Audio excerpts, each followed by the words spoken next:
Boston, driving toward the state capitol. I was at a light, so it wasn't illegal or anything. I'm Rob Houle, and the band is Before Dawn. I'm Kate Houle, and I'm in Before Dawn.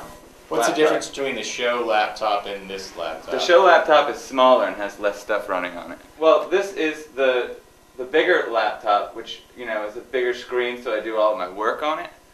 And all of the, you know, it's just easier to see everything, and I don't care if I do updates or add programs or take programs off, because it's not a critical machine.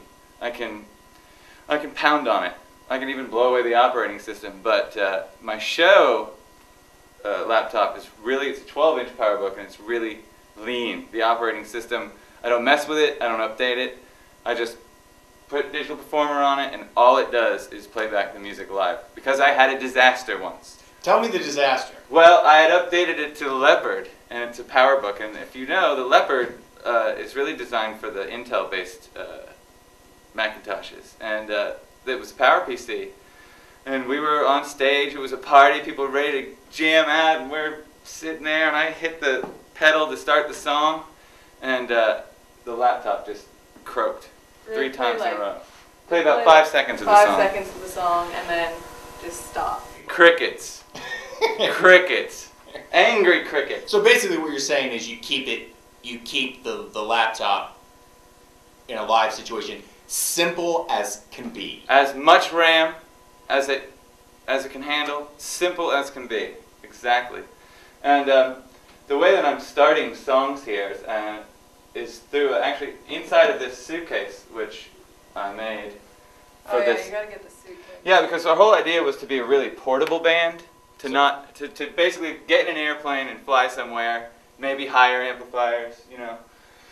So I put everything into a suitcase, and underneath here there's a O2 M-Audio keyboard, because it was just the solution I had. So it's the USB connection, and here, let me see this pedal.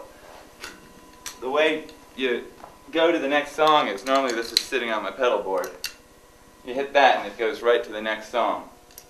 So I can't see that from here, but you're pressing the foot pedal button. Right, so that's a foot pedal, and it advances to the next track. And on the Digital Performer, I've got the bass drum and the snare drum separated from the rest of the synth mix, so that if I need to adjust the loudness of the bass and the snare, I can do that independently of the main track.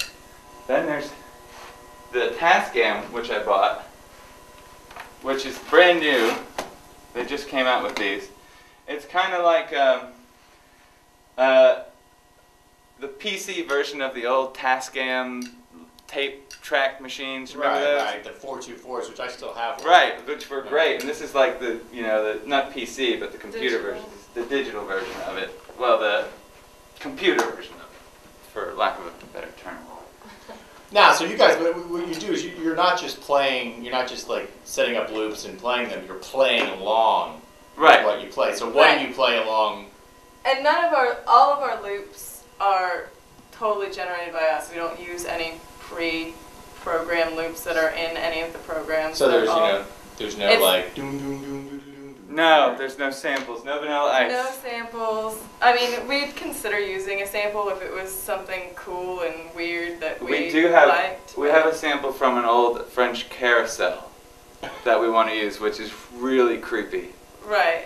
Yeah. But yeah, we don't use any of the built-in program loops. I mean, programming is a whole other musical art. Like it's a whole art unto itself. Right, so, it's an instrument. Right, it's an instrument. And so like a lot of people think, oh, they play with a laptop, they think it's like karaoke, but it's nothing like that. It's just we're merging two different arts, which is programming and live performance. Well, the other thing I point out to people is that if you have a live drummer or live, and you screw up and you're playing the guitar or bass, the live drummer will compensate. Yeah. The laptop is totally unforgiving. No, it's completely unforgiving. Completely. Obviously, you're going to make mistakes sometimes, and we've just been doing it for long enough now that we've figured out our own ways of correcting with the machine. I would say, I mean, the fact that I can feel the drums, that really helps. The thing that's positive about playing with the laptop versus a live drummer if you do screw Well, up. there's a lot of positive things Right. about that. But We won't get into but the that. live drummer in course correcting can sometimes throw you off more because he's course correcting and you're course correcting, and you know sometimes you're both not on the same page. You know exactly where that laptop's going to pick back up again. I mean, because it doesn't change. There's all kinds of little Right. sonic landmarks. In Yeah, there's when the exactly. drummer tries to compensate, and Yeah. then you pick up right where you were supposed to be, and then he's compensating or she's compensating, Right. and Yeah. you're like, then it's all over. Exactly. It's with this. If you mess up, I don't know if it's more obvious or not, but I think like is if you say you lose your place in the song, you start playing the wrong verse or something like that. You know right away, pretty much, and Oh, everything sounds wrong. Yeah. Yeah, so you can go to where you're supposed to be.